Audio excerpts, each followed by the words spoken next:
channel with the pin down. You should be. I believe they go live every Wednesday. Thursday, I think, is normally the night. You can join them live. I know they have a call line where you can call in and ask your questions. And if you hear a hint of giggle and laughter in Omari and I's voices during the intro, it's because K. Joseph leads us off with a comment about to mow my lawn and y'all are going live. Good timing. So yes, we will actually talk about these at the end of the episode. We're doing kind of a list episode. So we're going to give our Pistons takeaways and storylines for the upcoming season, our Pistons hot takes, actually your guys's storylines and hot takes. And then we'll give some of our greatest moments, our favorite moments from the pod. So Bump says, good morning, y'all. So thank you for everybody joining us. You can watch us on Twitter, Facebook, YouTube, or of course, Apple, Spotify, wherever you listen to your podcast. One quick heads up. I believe we will record next week and then we'll run into Labor Day weekend the week after that. We may take that weekend off. We haven't taken a week off in a long time, Omari. I was going to say, have we taken a week off? I don't know if we have. I don't know, man. If so, it's been a while. And so I think it's time. So we may take that weekend off. It doesn't happen very often, but just a heads up to everybody if you don't get an episode from us that week. Yeah, and I would say this is episode 139 for us. So that's something I would like to see where that ranks as far as this uninterrupted episodes. That is almost 3 years straight. So we've certainly earned, I think, one Labor Day weekend.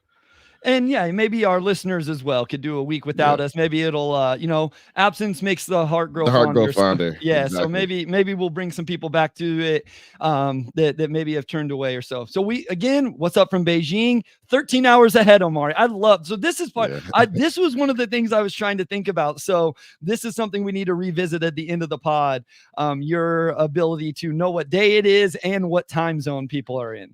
Yeah, nobody has innate time zone knowledge. I just feel like I'm surrounded by just time zone outliers. People, this is not natural knowledge. So I feel like it is, but I grew up in a town that was on Mountain Time Zone in Kansas, but Central Time Zone was 15 miles away. So every school in our league was on Central Time Zone. Our TV provider was Central Time Zone. So actually the programming on our TV guide was in Central Time Zone, even though we lived in Mountain Time Zone. So I grew up having to figure this and think about it every time I did anything. And whoever dropped this comment, I'm not going to try to say your name. I apologize. I will mess it up so bad, but thank you for joining us from Beijing. So yes, Wes hooked us up. We won't forget this at the end. So we are doing kind of a list here today, guys, and we're going to start with storylines that either you guys dropped for us or we added in a few as well. So Omari, I'm going to throw those out there. If you guys put those in on Twitter, I will shout you out here in just a little bit, but I'm going to throw out all 10 of them, Omari, and then we'll start working our way through where our list would be. So we have Jaden Ivey and Jalen Duren, just a whole bunch of different, but I grouped it into one thing. Contract extension. Are they part of the core? All of that stuff. A leap for Cade Cunningham. The Weaver, quote unquote, Weaver guys, how Trajan feels about them. Does real floor spacing unlock the offense? JB and the defense. Does Detroit use the Motor City Cruise for real player development? What does this team look like if all the young guys do make a jump? What happens at the end of the season if they have this play-in versus a top 5 pick? What happens if we have another bottom 3 year? And then Fred Vincent and his impact on the shooting from this team. So where do you want to start with that? And then we'll move on from there. Let's start with the Cade Cunningham potential leap, because that probably ranks pretty highly for both of us. For me, that's probably my number one, just because to me that's going to have the biggest impact on this team's long-term outcome. Because if Cade ends up being more like a number 2 instead of a 1, which granted that could take years to figure out, right? They would have to actually start to make some playoff runs, but I think that puts the rebuild in a different position where now you have to look at making a trade to get another guy, or you're looking at going through the draft again. So for me, I think Cade year 4, surrounded by shooting, you want to see what he looks like in, I guess, a quote unquote ideal environment. And over the next 5 years, that's really going to be the most important factor for the Pistons. So that would probably top that list for me. Yeah. So I had this one at number 2. So shout out here to where did our list of Zane Yeah. and Buffs on Podcast are the ones that submitted this for us. And so shout out everybody. We'll give you guys a shout out as we talk through these. This was number 2 on my list, Omari. And I'll explain who's number 1 in just a second. But this is important for all the reasons you said. Like, they just committed a lot of money to Cade Cunningham, right? So like, this is a huge part of his growth and development. It's something that needs to happen. And theoretically, at least on the offensive end, don't you feel like they've put a roster around him that has given him this opportunity this season to show who he's really is? Not like all of the spacing concerns and all of those excuses, quote unquote, should be gone. Don't you agree? For the most part, yeah. I think if you look at just the roster he's had every season, you haven't had the type of catch and shoot guys you have this year. So, especially just having that size up front too with Tobias and Simone Fontecchio being a bit stronger at power forward. It seems like this is the most balanced roster he's had so far. So I would certainly agree with that. Yeah, so I think this is a really good one. Again, if you are watching live, wherever it is, Facebook, Twitter, YouTube, drop in the comments. You can add some more storylines to this and we'll tell you where they would rank for us. And you can tell us where the ones we're talking about would rank for you. So continue to participate here throughout the episode. And if you're watching later on podcasts, Apple, Spotify, rate, reviews, all of that stuff, and then send us a Twitter, a tweet, whatever, and let us know. Where do you want to go next? Here's what we'll do. I'll send my number 1 since that's where I had the Jalen Duren as my number 1 thing. I think because of the contract, situation with those guys, trying to figure out where their roles are, the investment into both of those guys. They did trade draft assets to get Jalen Duren. They took Jaden Ivey number 5. I think that is the biggest storyline for me. How much priority do they put into both of them? Do they both start? What are their roles? How do they look moving forward? Are they a part of this young core? So that ended up being my number 1, Omari. And that's actually my number 2. So we're pretty similar there, but that's probably the next biggest swing factor for this rebuild is one or both of those guys taking that leap. And I guess what that leap looks like remains to be seen, but at the very least, you need them to at least be above average starters, right? You need Duren to be able to anchor the defense. I mean, he's shown a lot as a lob threat and passer already, even as a ball handler a little bit. So, you could expect growth there. And then Ivy is just everything else, whether it's the shooting, defense, being able to handle the secondary playmaking. So, and then, of course, the extension conversation as well, where they're both going to be eligible next offseason. So, it just seems like they're entering another stage of their career where the expectations are getting higher and some pressing decisions are going to be coming up for them over the next 2 years as well. So shout out to Redford Union Hoops, Tyler, Pistons Talk, Matthew Harrison, Scared Beef Stew will be traded, and respected community member all ask questions about Jalen Duren and or Jaden Ivey. So this was probably the most submitted storyline for the upcoming season. I would say this is kind of where the fan base lands. We may have to put out a Twitter poll after the episode and just see where things rank once we get our top 4. I think after these 2, it'll be interesting where each of us went, because I think things open up quite a bit. At the end of the day, you want to know what your high draft picks are going to be for your team. We feel like we know with Cade, but I think with Cade, it's what is the ceiling, right? YouTube user says motion shooting is also going to be huge for Cade as well. Yeah, like, can he add anything off the bounce? Can he play off the ball a little bit? The defense, it's about raising his ceiling. I think with J.I. and J.D., it's almost raising their floor. How can they at least be NBA starters? Okay, that gives you a starting point for contract extensions and where they are in the young core. Or does J.I. really balloon in this, role as playing off Cade, but running the second, all of those things. I think it's huge, not just for those 2 guys, but also how Trajan's going to build this roster out in the future over the coming years, Omari. No doubt. And for me, it's just really the extension talk as well, because you have situations where guys are essentially getting extended based on what you think they can do rather than what they've done already. I think Cade was probably more of a certain case, just given that he got better as last year went on. I think you look at his numbers outside of the first 15 games or so when he was working himself back into shape, and his numbers are as good as just about anybody in the Eastern Conference, right? So you need to see what you can. Well, one, should you invest into both Ivy and Duren, and then 2, like what the right number is to where you feel comfortable if they don't hit like that top outcome, like they're still on a good contract that you feel good about them being with the core going forward. I look at Nick Claxton. I think he signed 4 years, 100 billion, which for what he did last season, he was one of the better rim protectors in the NBA. Like that's a really great contract. So that's where they both are. I think it's year 3. I think by year 3, you definitely want to see players start to take that leap forward. And with Cade as well, they're both in really great environments for their skill set where the spacing should help Ivy, the spacing should help Duran. So they've got a lot going for them. And honestly, it could be 1A next to Cade Cunningham being 1B. I think those are the top factors next season. I agree. I think those are locks at the top 2. It'd be interesting to hear somebody kind of argue any of these other things. So I will give you my number 3. I think this is where things get really interesting.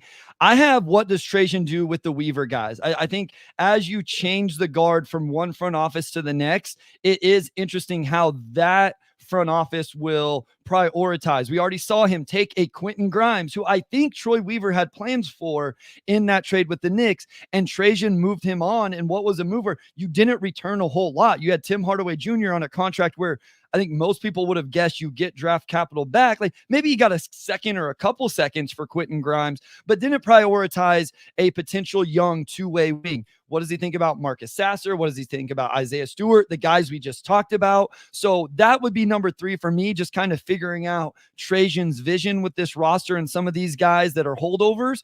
Where does that rank for you, and or what would you have at number 3?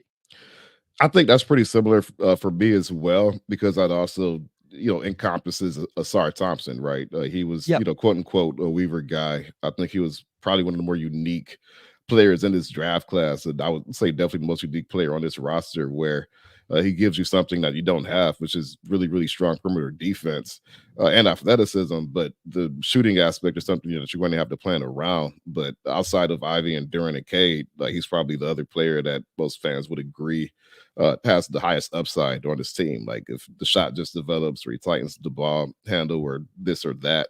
How does Trajan view him long term? You just took a guy in Ron Holland who Trajan saw was the clear best prospect at number 5, higher on them than the consensus. Ron I thought had a pretty good summer league, but there's also some overlap with him and Asar, just in that they're wings who have to develop that shot. So I'm curious to see that for sure. I think with Isaiah Stewart, we know what he is. So you're at that point, it's just more so how he fits with the rest of the roster. But Asar, just being, I guess, a quote unquote high upside guy, how much do you value what he brings versus, just the patience as far as that development going forward as well? And we will talk a little bit more about Asar when we get to the hot takes. That was submitted by Return of the Bad Boys. So that's our top 3. Real quick review: Cade Cunningham and his potential leap, Jaden Ivey and Jalen Duren, and everything around their year 3 seasons. Number 3 is how does Trajan in the front office view quote unquote Weaver guys? Amari, excuse me. I'll let you take this next one. Yeah, 140 episodes. I can't even say your name right. Where would you go with your next one? What would you have number 4? Yeah, so for number 4, I think I would go with JB Bickerstaff and just the improved defense. You have a new head coach coming in. It's the 3rd head coach in 3 seasons. He's coming in with a different voice, different philosophy. Some new staffers on his coaching staff. So there's going to be a different energy. But one area where you definitely want to see growth is defense. Cleveland consistently had great defenses when he was in Memphis. Those teams consistently had great defense, and granted, a lot of that started with the bigs up front. Like we have Marc Gasol and Jaren, and Evan Mobley and Jared Allen is going to be a little bit easier. But that's where the development comes in as well, because he's also known as a guy that's been able to connect with young players. So can he get these guys to where they need to go? That's a little bit more on offense as well, but you absolutely want to see if he could just organize this team and get an effort on defense that just seems like has lacked for this team over the last couple of seasons. So that's for me a pretty clear number 4. YouTube user says, I think we'll see how Langdon views the Weaver guys at the trade deadline. 100% agree. Buffs on podcast. Isaiah Stewart's shooting progression will also be something to monitor this season, hoping he can play more games too. Agreed. Like if Stu comes out and he's shooting over 4 3-point attempts a game and at that 38 to 40% clip, then obviously that's something that's going to be really intriguing. But still, like, does Langdon value that, or does he value what he could return on the market? I had JB Bickerstaff in the defense number 5. a, a little bit lower than where I have the offense, which is what I have at number 4, only because I think this is a very uphill battle for Bickerstaff. He doesn't have a whole lot of quote unquote defenders individually on this team, and his best defenders are younger guys. I would think we all would agree that Asar is probably the best defender on this team, and he's still just in year 2. Ron Holland has upside as a defender. We don't know how many minutes he will play, and he's also just a rookie. So I think that's why I hope to see improvement. I'm not expecting crazy statistical improvement. I think it's just, what do we see with our eyes? Are there less breakdowns off the ball? Does Jalen Duren get better? Does J.I. get better? Does Cade get better? So this is definitely something I'm looking at as well. Again, it was in my top 5, but not quite as much for the offense because I don't think the roster is as primed to see those big jumps. So I had that number 5. At number 4, I had, does the real floor spacing actually unlock the offense? Does having guys like Tim Hardaway Jr. and Tobias Harris and Malik Beasley, year 2 of Fontecchio or a full year of Fontecchio, does it actually open things up for K, J.I., even Asar, Duren? Is that what we actually see? That was my number 4 storyline. I think we're on number 5 now. Is that what you would have 5, or is that further down the list? Do you have something else with your eye on? I would say that that's 5 for me, just because it does tie into just the overall offensive improvement you want to see next season. I think with proper spacing, you'll get a much more accurate idea of where certain guys are, because of course, they've all had to navigate, cramped floors, especially this past season. And, some guys have figured it out, some guys haven't. But again, it's like what I talked about with Cade earlier. It's just creating an environment where those players can thrive. So yeah, you have Malik Beasley, plus shooter his whole career. Tobias Harris has been a plus shooter for many years. Fontecchio came in last season and was pretty much the best shooter on the roster, post trade deadline. And that's just a lot of proven shooting that the team hasn't had. So, I think if you just look at this next season as almost like a floor 1 type season again, like we finally created this environment, let's see how everybody thrives, then absolutely you want to make sure that that spacing pays off on the floor and that these guys are playing better basketball with that. Okay, so we have 5 left. The use of the Motor City Cruise for player development. Where does the team go if the guys do make a jump, the end of the season, if they're in that weird spot of, do we go for the play-in or do we go for a top 5 pick? What happens if they're a bottom 3 team this year? And then Fred Vincent's impact on the team. I think it's interesting here. We've kind of stayed away from wins and losses in general, kind of just more specific things. We haven't worried as much and focused on that. Are you going with one of those here, or are you staying with kind of player development in general? What's your next one up here for number 6 on our list? Yeah, I would say my next one would be end of the year when we are close to playing, but also close to having great odds for a top 5 pick. I think that's for one, you have to see where the team is, obviously, once you get past the trade deadline or so. Are they knocking on the door to play in, or are they still a ways behind where it just makes sense to get in position for Cooper Flagg and all the other guys who are in that tier, right? VJ Edgecombe, Ace Bailey. So to me, that's more of a organizational direction type question. Like we saw under the last regime, that they would consistently shut down a lot of the vets and even some of the young guys once you got into March and April just to get into position. And granted, like, you're playing the odds are going to go how they go, but that hasn't quite worked out outside of K, just with the way the lottery balls have fallen. So I don't know if that really factors in for Trajan. He wasn't here for that, so you probably don't really think about that as much. But it will be a pretty big tell as far as just where this organization's tolerance for losing is, especially after last season. Yeah, that was number 8 on my list, just because if they're in that position, the season is a success in some way. If they have that many wins at that point in the year, I can understand the conversations and the debates going one way or the other, but that means either Cade really improved or J.I., multiple of these guys really grew and got better. And so in a lot of ways, if they're having to make that decision, I'm going to be okay with whichever one they make and feel like they're in a much better position than coming into the season, which leaves 4 left. What do you got next, Omari? You got the Cruise, young guys making a jump, bottom 3 team, Fred Vincent. Yeah, I'm going to go with Fred Vincent. I think that when you make that type of investment, and like it seems like ever since I started covering the Pistons 4 years ago, there's always been so much talk of bringing in a shot doctor to help guys iron out those deficiencies. Because I don't know how long it's been since the Pistons were like an above average 3-point team, but I think it certainly predates my time on the beat. And Fred Vincent, I mean, we've talked about him a lot, written about him, but he's one of the best shot doctors in the league and the perfect person you want for a roster that has a guy like Asar Thompson that we just talked about. Obviously, Ron Holland, who we just talked about, Jaden Ivey, like really all these guys.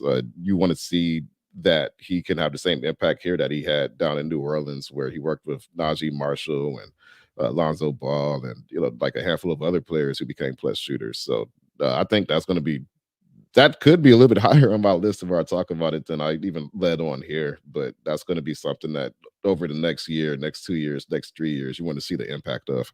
So that question about the end of the year play-in versus the odds was from Tyler. Wanted to give him a shout out. I actually have Fred Vincent number 10 last on mine, only because I don't think we're going to see it play out this season, Omari. Yeah. So like that's the only reason I had it lower.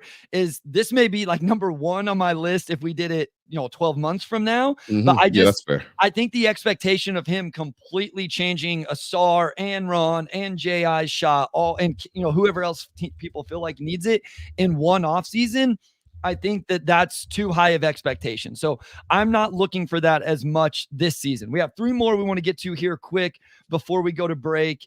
And let's go ahead and finish it out, and then we'll switch. We have the Motor City Cruise, young guys making a jump, or this team finishing bottom 3 again. Yeah, I'm going to go with the young guys making a jump, right? And I think that almost ties into the one a couple topics ago where we talked about them being close to the play-in. But again, if you're ahead of schedule, now you're really getting into the finer details of a rebuild where it's just like mixing and matching players to figure out how to optimize the perfect fit, which I think is honestly a more exciting conversation if you get to that point than a lot of the topics we've had to talk about over the last few years, where it's just so much projection, right? So much of like what could happen and not where they currently are. So again, like that's probably improbable for all the young guys to make the leap in like one particular season. But at the same time, this roster is also at a point of maturity in some ways. Like you have Cade in year 4, you have Ivy and Duran in year 3. Like they're like a year or 2 away from like not really being a young team anymore. So this potentially could be a season where you do see at least 3 guys start to put it together, especially as the season goes on, if we get closer to February and March.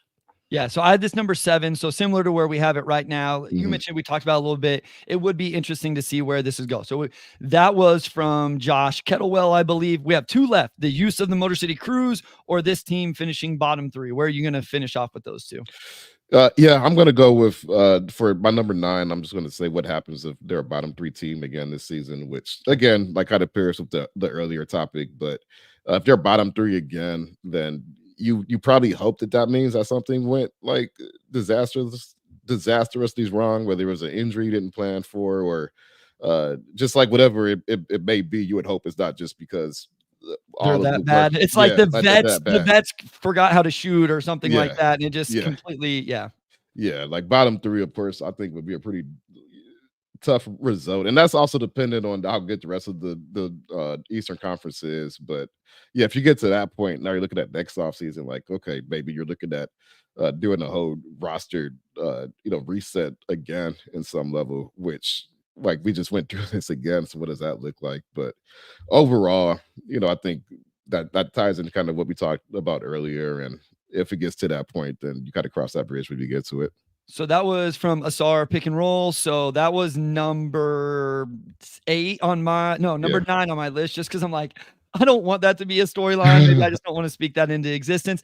I actually had the Motor City Cruise one a little bit higher. I had it number 6, mostly because out of all the years, this may be a year I'm a little more interested, because I do think Bobby Klintman will be playing down there. Dennis Jenkins kind of caught my eye during summer league. So there's a few players. Again, I don't know how I feel about the G League in general, but it will be interesting with the new regime if they find a way to use the Motor City Cruise in the G League to develop some guys, whether it's a guy that they draft like Bobby Klintman into a role player, or go find a diamond in the rough down there. So I did have that one a little higher for this season, because there are a few guys I'm like, man, they could go down there, play well, grow into a role, not a starter, all-star or something, but just a backup depth piece, whether it's Klintman, Dennis Jenkins. And we talked a little bit. I don't anticipate Ron Holland playing down there, but that's another situation where if they do decide to use him down there for some reason, another reason to keep an eye on it. So just go ahead real quick, and then I'll finish off the list. Yeah, I was just gonna say with the Motor City Cruise, that's like a "I'll believe it when I see it" type deal Sure. where Yeah. it seems like we haven't really seen any of the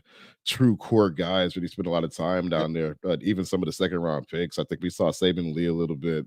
We saw Isaiah Livers, I think, when he was recovering from the foot injury, but otherwise, Isaiah sort of got the same privileges as the first round picks where they really didn't spend time down there just to do it. And they made a big investment into the Motor City Cruise, bringing them from Grand Rapids back to Detroit, a new arena on Wayne State's campus that's close by. So other teams have gotten a lot more value, I would say, out of their G League teams that the Pistons have over the last few years, despite that investment. So they're a little bit deeper in young guys. This is like Ron Holland's the first top 5 pick who, probably isn't going to have a guaranteed role on opening night. So they're in a different spot now, and it seems like they're at least in position to finally use their G League team the same way that the Hawks have or some of these other teams have. And it's worth noting they do have a two-way spot open as well, so they could add another guy that maybe is interesting in that regard. So to finish this up, Cade Cunningham's leap number 1, J.I. and J.D. and just everything about their season number 2. How does Trajan view the Weaver guys number 3, J.B. and an improved defense number 4, real floor spacing and what that actually does for an offense number 5. How the end of the year plays out if they're close to the play-in versus having odds for a top 5 pick number 6. Utilizing the cruise number 7, the improbable happens and all the young guys make a leap number 8, Fred Vincent and the shooting of the young guys number 9. A lot of that's more of a long-term idea. And then number 10, we just don't want to talk about it. What happens if they're a bottom 3 team again this season? We'll have even more fun when we come back from this break as we talk hot takes. We'll start off with those right after this. All right, we are back with segment 2, and you guys sent us some pretty good hot takes. I think that was probably the more popular topic of the 2. So, Bryce, go ahead and lead us off with your number 1 hot take for next season. I'll run through them real quick. So, Pistons pick first without the worst record. Cade Cunningham makes an All-Star game or All-NBA. 3 Weaver guys, so we go back to this, won't make it past the trade deadline. Jaden Ivey is the team's leading scorer / most improved player. Asar is 30% from 3, second best player on the team, and makes all defense and/or. Pistons are the 8 seed. Beef Stew becomes a starter. Jaden Ivey gets traded to the Lakers, very specific. Paul Reed is the best balanced center on the roster. Cade is not a point guard. Ousmane Dieng gets traded to Detroit, another very specific one. And Marcus Sasser is the 3rd best player on the team. So those are our 12. Again, I consolidated some of these. Like people said Cade was going to be an all-star. Somebody else said all-NBA. I just put those together, guys, for the sake of time. So Omari, I am going to start with my number 12. I guess it would be the cold take. This sounds really bad. This is from my guy, Matt Moderno, but I had Marcus Sasser being the 3rd best player on the team. Oh, no, let's start the other way. My bad. So I buried the lead there. It's going to be hard to go in reverse order. Let's go back to the top. So my number 1, shout out Blake Silverman. Pistons pick first without the worst record. They hit the lottery odds, have a decent season, and then win the lottery and pick number 1, Omari. That is my hot take number 1. What say you? So when you say hot take number 1, that's like the hottest take to you? Or just your favorite hot take?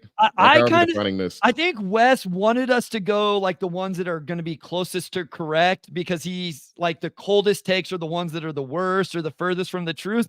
I kind of varied and went just my favorite ones. Like the ones I liked the best is kind of how I did it. So as long as Wes is okay with that and you're okay with that, let's just do the one. Okay. We got the thumbs up approval. Let's just go whichever one. I was going to say some of these were so hot. Like, I don't even know how to rank these. Like, some of these were just like, just go with your favorite. Astronomically hot. The ones that stand out to you the most. Like, what are your your favorite ones? Yeah, well, that's okay. No context. Do whatever you want, man. It's our show. It's August 18th. We can do it however we want. Okay, that's okay. So we are going to open up with because this one stood out to me. Cade is not a point guard, though he can always be a primary initiator, more LeBron and Luka. I guess one I was curious, and that's from Jonathan Swartz. I guess one I was curious about the designation between the LeBron type point guard and the Luka type point guard because I think both those guys are really good primary initiators. So either outcome for Cade would probably be pretty good. But this has been a pretty consistent topic with the fan base a little bit to my surprise because outside of the turnovers early last season, I thought Cade has overall been pretty solid. as a primary guy. So I don't know where that ranks on the hotness scale, but that's like a popular one No, I think that's a that to pretty me hot is hot. take. Like, Yeah, no, which that's I think is a hot take because I think like I just feel like the standard for primary initiators is just being held so much higher than like it should be. That's kind of how I feel about it. Like, what has Cade not shown so far? no, I think that's a pretty hot. This ranked number 10 on my list. I guess Yeah, like, again, like I think I moved the goalpost to be quite honest with my list. At times it was my favorite, and at times it was ones I didn't agree with. Whatever. yeah, So this ended up at number 10, but I see what you're saying. Like in yeah. terms of hotness, this one is pretty hot for me. I believe more in Cade playing off the ball when he got drafted than I do after 3 years of seeing him in the NBA. The one argument that people will throw back at me that I do understand is people saying, well, there's never been another on ball guy to force him to play off the ball. Mhm. And I guess I understand that. I just think we've seen a lot of Cade on the ball going back to Oklahoma State and through 3 years with the Pistons. I think it would be very hard to completely change his mentality to play off the ball as much as it would require to not consider him a true point guard or primary initiator. Like, I just don't ever think we're getting to that point. Are some off ball reps in his future? I hope so, but I don't think we ever completely go away from him being the primary hub of the offense. And so it's an interesting thought. I'm also like you, I'm surprised how many people have that opinion. But for me, I put this at number 10 because I think this one is not something that's going to happen. Yeah, and I think early in the season when he was like leading the NBA in turnovers, it was more of a valid conversation. Like even on here, we probably discussed what do you need another ball handler next to him just to take some of that pressure off. But as the year went on, he got better, and by the end of the year, like his assist to turnover ratio improved dramatically, especially if you cut off those first 20 games or so. You know, as he was working his way back from that injury. So yeah, I mean, I think so far we've seen far more evidence that he can thrive in that role than the opposite. And even if he doesn't end up becoming, I guess, like a Luca level playmaker, like in the modern NBA, I don't even know if you need that. Like you look at the Boston Celtics, where you just have a bunch of plus passers at different positions. And I guess Drew Holiday is like their point guard, but I would argue that his contributions on defense sort of exceed what he brings as a playmaker. So yeah, I mean, you know, Cade is gonna have the ball in his hands next season. I'm sure after this next season we'll have a definitive answer to that. Okay. What do you have as your second one? Which one stands out number 2 to you? Yeah. So yeah, my number two was that three Weaver guys won't make it past Okay. the trade deadline. And that's like I think that's a fun one to debate because This for was one, number like 3 for me. This is going to end up number 1, I think, on our overall board whenever we average things, would be my guess. yeah, So this is pretty high for me as well. I liked it because it's like not impossible, right? But then it's also like, well, what would bring you to the point to where three of Cade, Ivy, Asar, Stu, Duran, and Sasser are traded at the deadline? Like that's a pretty You dramatic roster theoretically reshaping. you could throw Yeah, Fontecchio in there as well, right? they Like could. Yeah, Fontecchio is a Weaver guy based on when he was acquired and who was running the show when it happened. for sure. So you would think something like I just wonder what that something is that would prompt that type of roster shakeup mid-season. And I'm not sure what it would be. Would it just be such a dramatically bad start that you just have to hit the reset button at that point? Or is it you start off well enough that you start to just sell high on certain guys, right? Like this is who Yeah. we have, and now we're going to start tooling around these guys. That could be a really good outcome, I guess, in a sense, or it could also be a really disastrous outcome, depending on how you looked at. But I think it's a really fun topic to debate. So that was from Return of the Mad Boys. Hmm. Here's how I think it plays out to me. He doesn't value Sasser. Don't Okay. aggregate that statement, please. I'm saying this is a possibility. Yeah, is that's just within the context of this yeah, hypothetical. Yeah. correct. Is that he doesn't value Sasser as a smaller guard. One of JI and JD aren't in the future plans and they don't plan on playing them and they want to sell off on them at this point in their rookie contracts. And he sells high on Isaiah Stewart for whatever reason. You know, like it's, hey, somebody really values him. Some contender sees him as the first big off the bench. He's spacing the floor and he can really go out and get value for him. And maybe he thinks Paul Reed is next in line to play that role on a little bit cheaper of a contract, you know, whatever. I think that's the way you get to 3. Or YouTube user brings up the other option. It's just a superstar Yeah. trade. Cade is That's playing also a good awesome. point. Yeah. Asar looks awesome. and you just package J.I., J.D., Duran, and a couple picks or whatever, and you go get the superstar that is on the market right now. That's your number 2 next to Cade. Asar is the defensive stopper on the wing, and you feel like you kind of have your core guys to build out from there. I think those are the two ways you get there. And that's a great point about the superstar trade, because we've talked about the point of consolidation, for this rebuild of eventually you have to figure out, which players are the players you build around, and then figure out what to do with everyone else. Because it's you can't pay everybody. Like that's just like you can't pay everybody. Eventually you have to figure out just 2, 3, 4 guys that you could build around and then move forward. So if you get to that point in the middle of next season, essentially like what Indiana did, where they went and got Pascal Siakam, then that's pretty close to a best case scenario in the grand scheme, because you look at this roster like it could compete right now. So that would be, I think, a really brilliant outcome, and the opposite of this thing just crashing and burning right out the gate, and you're just hitting the reset button. So in some senses, I mean, yeah, like if you're doing that, then that means you're ready to compete right now, and you're probably a playing team.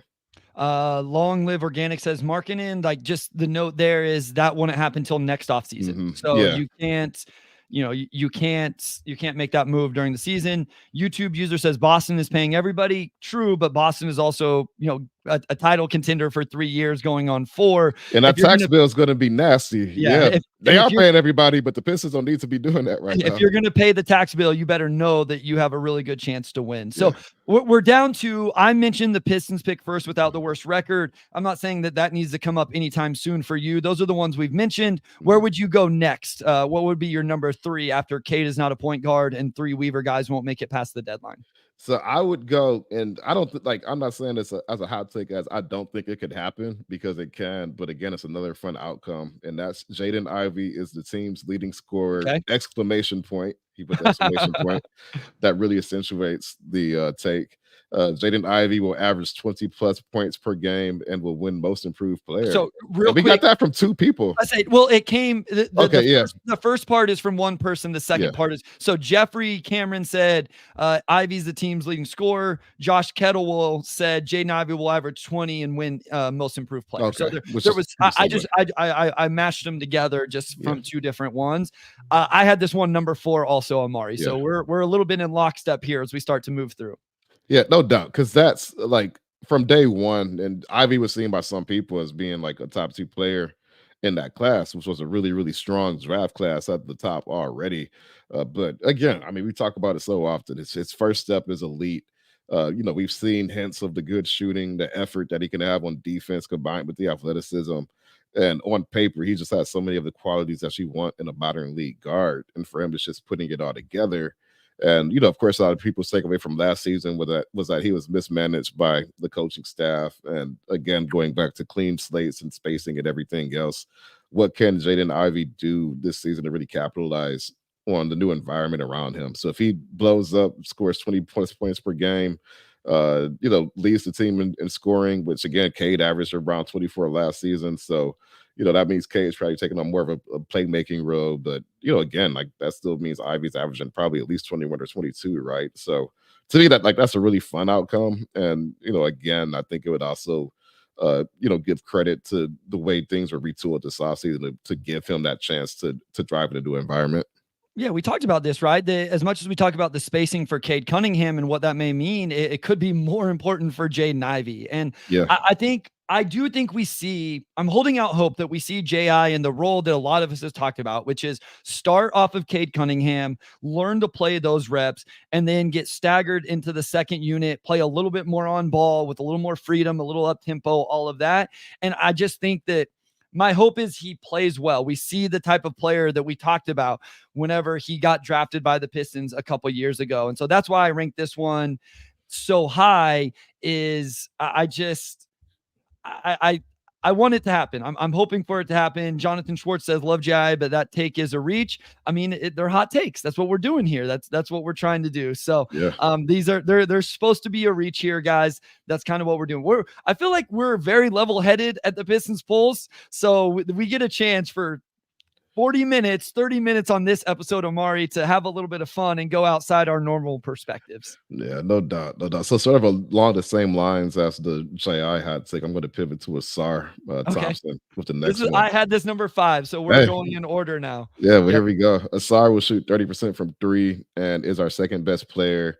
Asar Thompson makes all defense, implying plays significant minutes, even if the shooting isn't there all the way. And that's from Thomas. Sorry if I mispronounced this. Santi and Kevin McGuire. So, like opposite ends, one's about the shooting, one's about the defense. By the way, it's Asar becoming a top player on this team. So, Bryce, sort of where are you with that hot take and potential outcome? Yeah, so how I kind of valued that one, it was kind of like with the JI one as well. I don't think JI is going to win most improved player or be the team's leading scorer. It was more like maybe he goes and scores 20 a game, right? But we push these together. With the SAR, I don't think he's going to be the team's second best player. He may shoot 30% from 3 on low volume.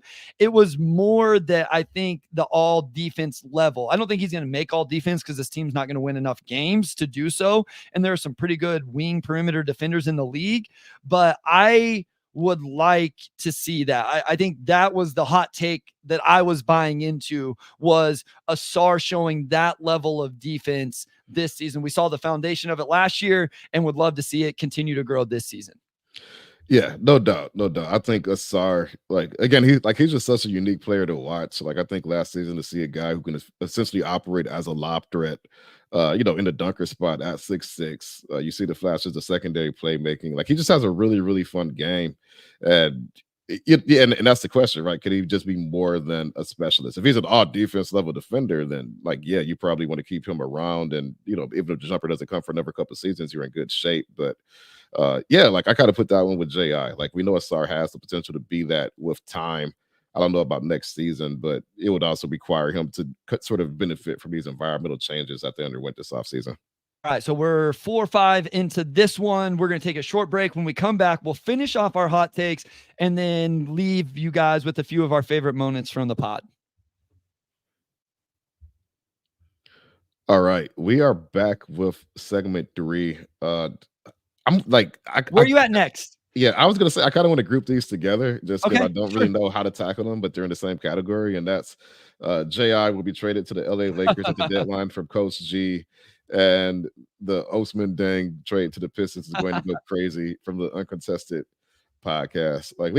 These are the hot takes that you can't disagree with, because it's like I don't know. I don't know. It would require a lot of outcomes, for those things to happen. But let's just throw out a random, what would a JI to the Lakers trade even look like, Bryce? Let's just brainstorm real quick on a trade that makes sense for both sides and where both teams could conceivably be in February. I'll have to look at the Lakers roster to see because the money there is going to be important as well. Obviously, you could add a few other things. I mean, maybe there's a future pick, and then you get, I don't know, I don't know who the young prospect is. They're not moving Dalton Connect. Yeah, we have Max Christie. Max Christie would be he just re-upped this offseason. So, but I assume that is able to happen at a certain point during the year. Yeah. I don't know what the Pistons would do with the D'Angelo Russell, especially on an expiring deal. Yeah. Maybe that would be it, is the expiring deal. Yeah, Wes says it's the best option, Rui. So Rui's contract, you would have him under 20 for a couple years. I personally think there's some overlap there with Tobias Harris just in terms of position. Mm-hmm. But if Asar and Ron are both those are your threes, I mean, it could give you some depth at the 4, I guess is what I'm saying. I just don't know that you can get enough minutes for Rui to make that worth it. It may be, maybe you trade for him and then eventually move him in the offseason or something like that. I don't know what the Lakers have that I would be interested in. I will say this. I think JI to the Lakers is interesting because they could use a real rim pressure guard. And if there's one thing that JI can do, it's that. And so whenever I saw this, I do think that idea is interesting. Just for the record, I had the JI to the Lakers at 8. I had the Usman Jane gets traded to Detroit at number 11. I am not interested in that trade. The Uncontested podcast is a Thunder podcast that I've joined as a guest. I've got to know those guys. They do really good work. If you fall in love with watching the Thunder as your second team this year, which honestly, guys, you may want to do, because that's a really fun team to watch. That's a really good podcast to listen to. So I had that one at number 11 also. But yeah, these ones were really fun. Like, just so specific, Omari, with who and where they're getting traded to. Yeah, I've nothing to add to the second one. I don't know enough about his game, his contract situation. I've got absolutely nothing as far as that one. Maybe if any Thunder fans are listening, they can chime in as far as that one. Bryce, where are you going to go with this topic next? So I need to bring up what I actually had number 2, which was Cade Cunningham makes the All-Star or All NBA. So I don't think that this is going to happen, but I love it.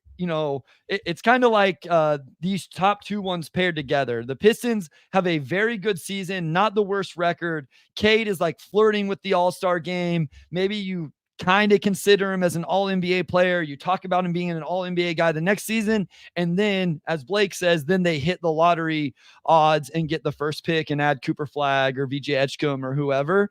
And so I just really like this idea of Cade really growing his game. We talked about it with the storylines as well. So that one was my number 2. Yeah, no, I think you look at Cade taking that proverbial leap, whatever that looks like, and I think with that, and that's like to me, like that's not really a hot take because it's a very, very conceivable outcome where you take what he averaged over the last 50 games last season, where he, his efficiency I think was around like 45 or 46 overall, 39 from 3, 86 at the line. He's giving you 24 points, like 7 or 8 assists. Like that's a really, really good player, right? And you're looking at guys like Paolo and Halliburton who made that all-star leap on, numbers that aren't too dissimilar just because their teams are playoff teams. And I think with that also means that the Pistons are in that playoff conversation pretty early. But yeah, like I think that's one of the top storylines. We talked about it earlier. And I think that's absolutely something that is in the cards for Cade this season. Yeah, I like that one. It'd be really cool if he could make it. I just don't think this team's going to win enough for a lot of these guys to be in the type of award conversations we're talking about. So we have 1, 2, 3, 4 left. I mean, you got to, are the Pistons pick first without the worst record? I don't know if that's hit on your list yet. That's obviously one, but we have that. Pistons are the 8 seed. I think these center ones are really interesting. Beef Stew becomes a starter, and we have the Paul Reed as the best balanced center on the roster take, and then Sasser being the 3rd best player on the team. Real quick shout out to Buffs on Podcast and Jeff for their Buffs on Podcast was Cade All-Star appearance. Jeff was lands on All NBA. So I wanted to shout those guys out before we moved on. Yeah, for sure. Let's dig into Isaiah Stewart winning a starting job, and then the other hot take. And these are from Jonathan Swartz, an avid sports reader. So with him winning the starting job, it's Isaiah Stewart is a reasonable enough starting center, is currently better than Jalen Duren, and will be the starter due to merit at some point during the season. So yeah, on both sides, it's just Isaiah Stewart being their best starting center.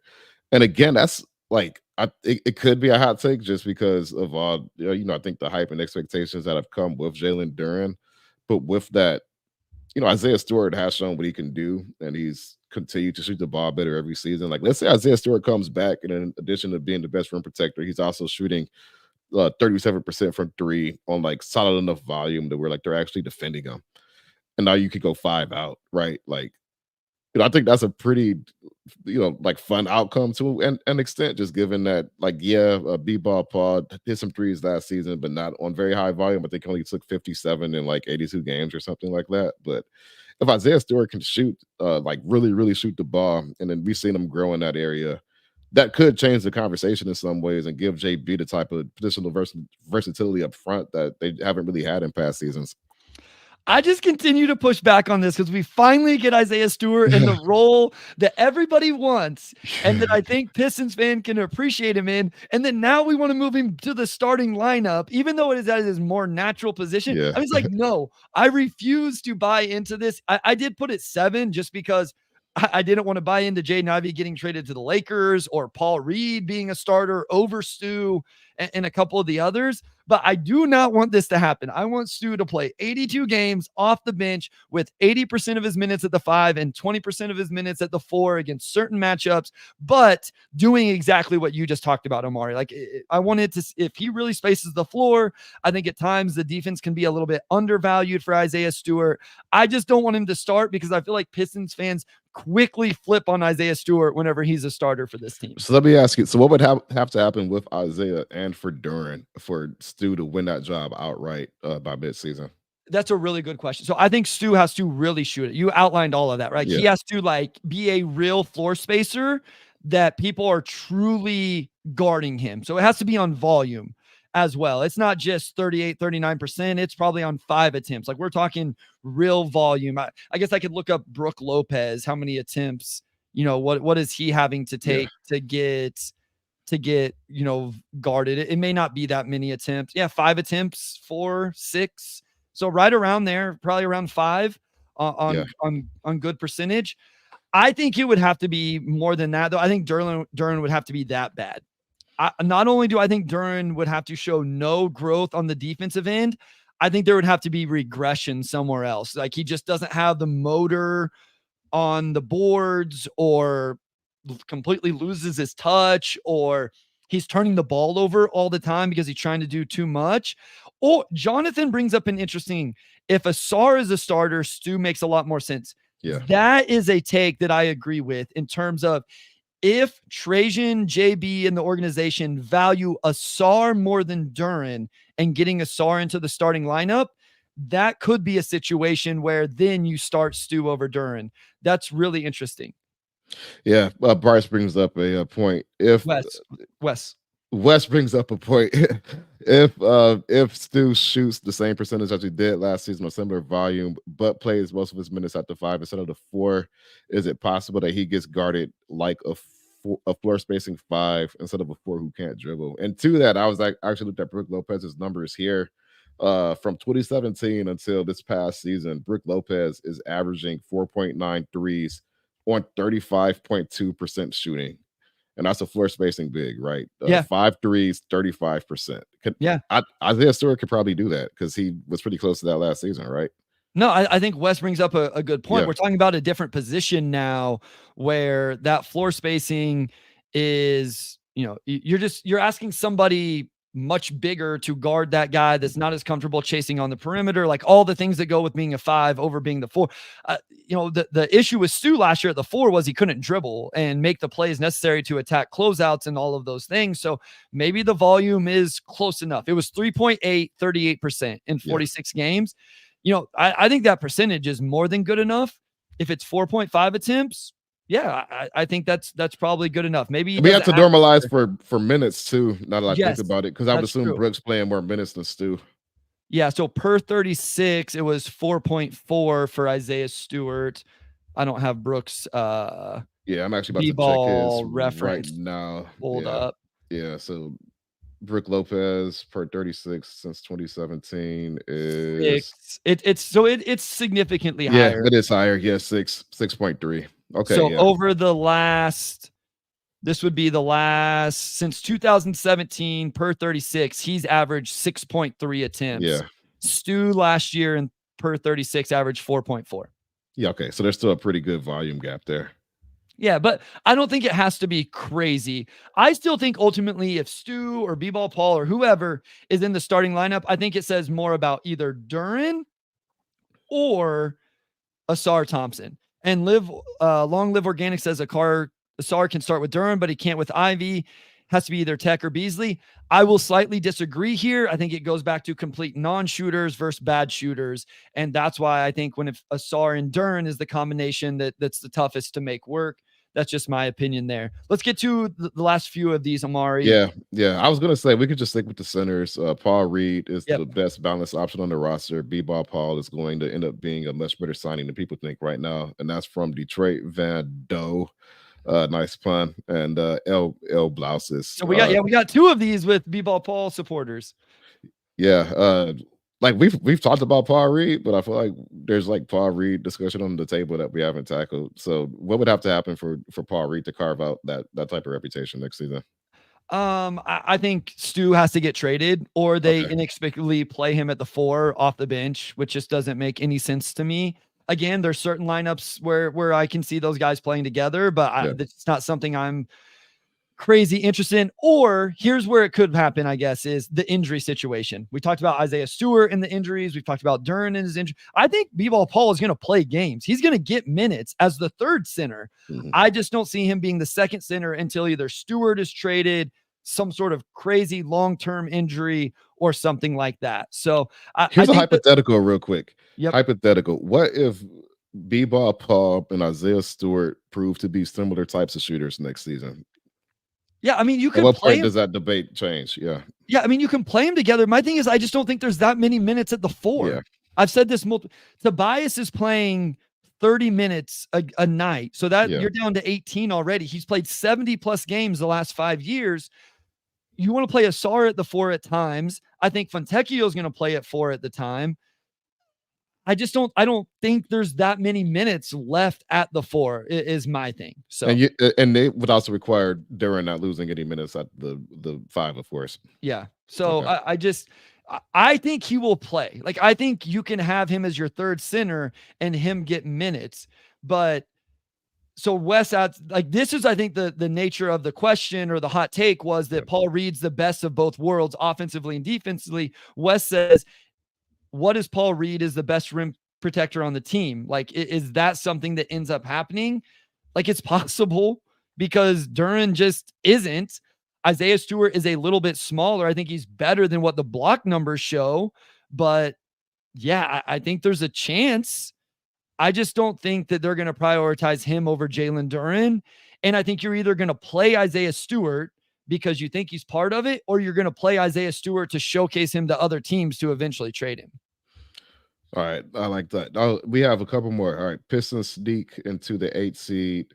If K is healthy all year, Pistons will be a playing contender, especially with Jalen Duren emerging to the level of his old teammate Derek Lively.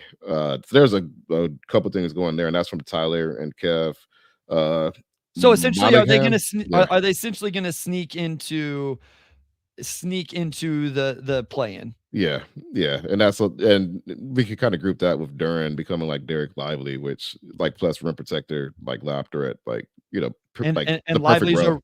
And Lively's a really good passer as well. And he's a really good passer. That's one thing that doesn't get talked about enough with a rookie playing the role he had to. So let's do this. Would Duren have to play at that level essentially for the Pistons to be the 8th seed? Is that a prerequisite of them making the 8th seed? Is Duren makes that type of leap?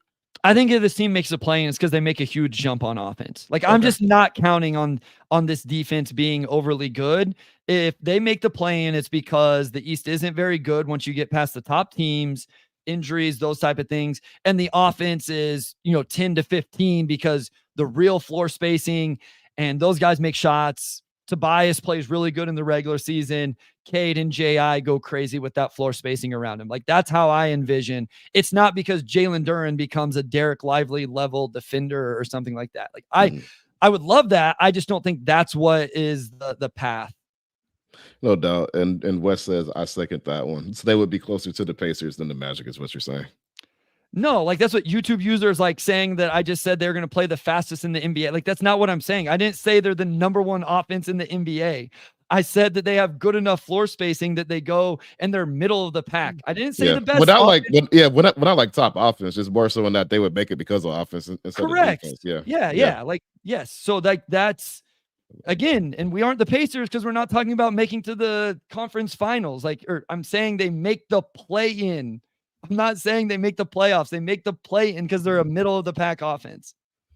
All right. And then the last one is Marcus Sasser would be the third best player on the team this season. For that to happen, I think Sasser would just have to go ballistic from 3. Like, he's hitting pull up deep 3-pointers. Like, his passing gets unlocked because of that.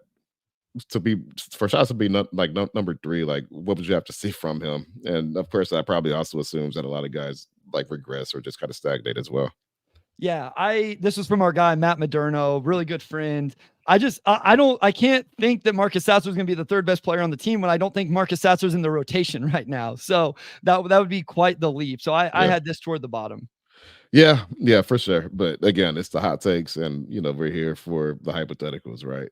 So we have a few minutes left. We were going to talk Yep. about some of our favorite moments of the pod.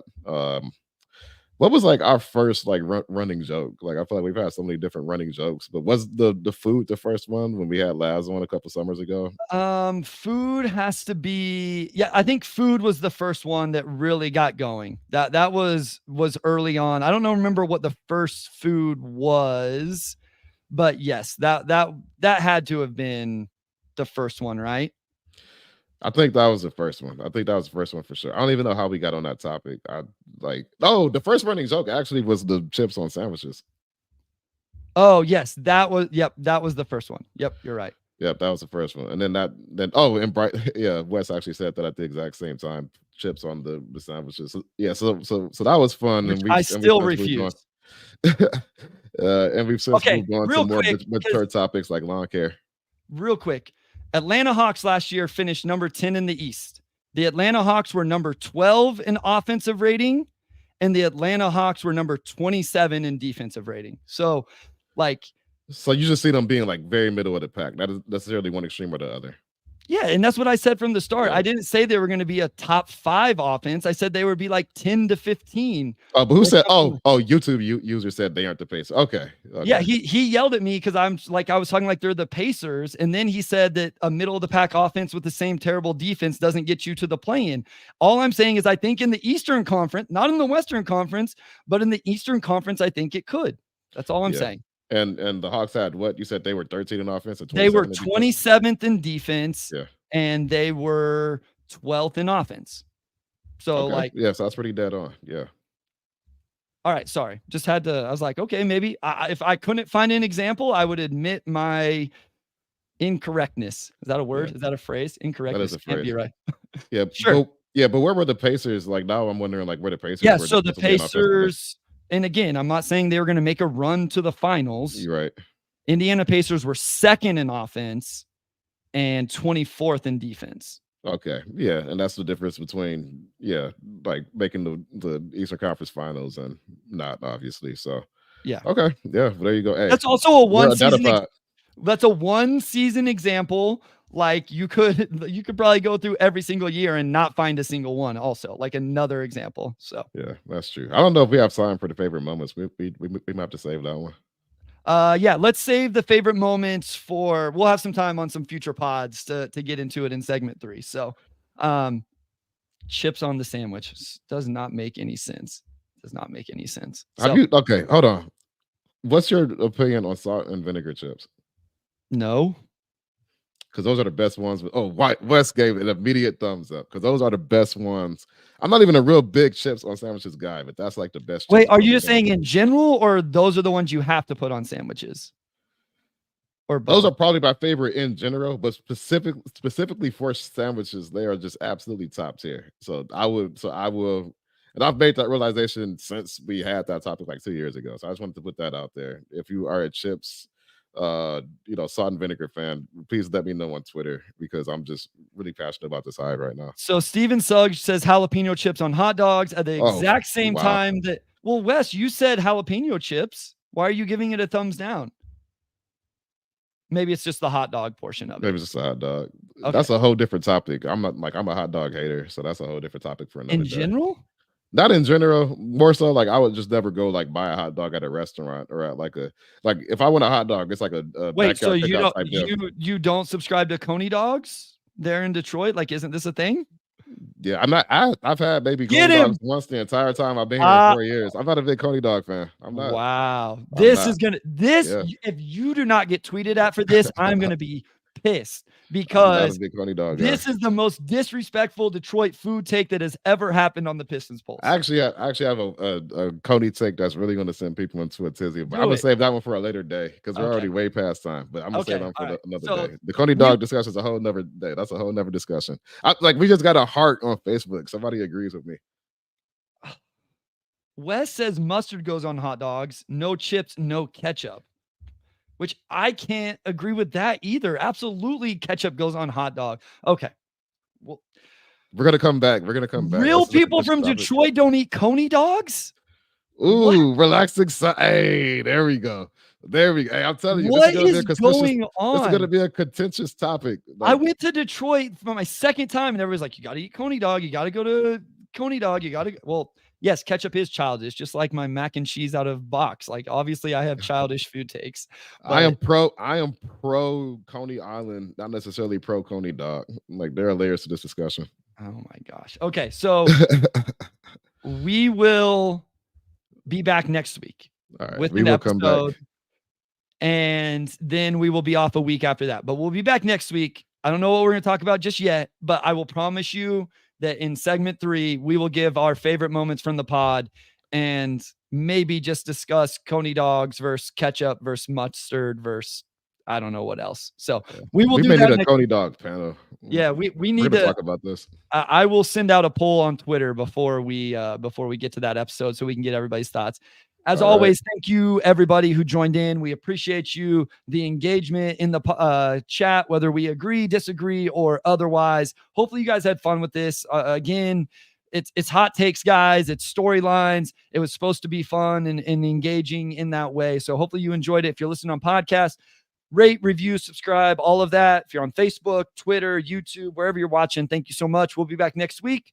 Omari, take it away, my guy. No doubt. Big thanks to our audio producer, Robin Chan, our editor in chief, Nicole Avery Nichols, and big shout out to Wes as always. And we'll talk to you all next week.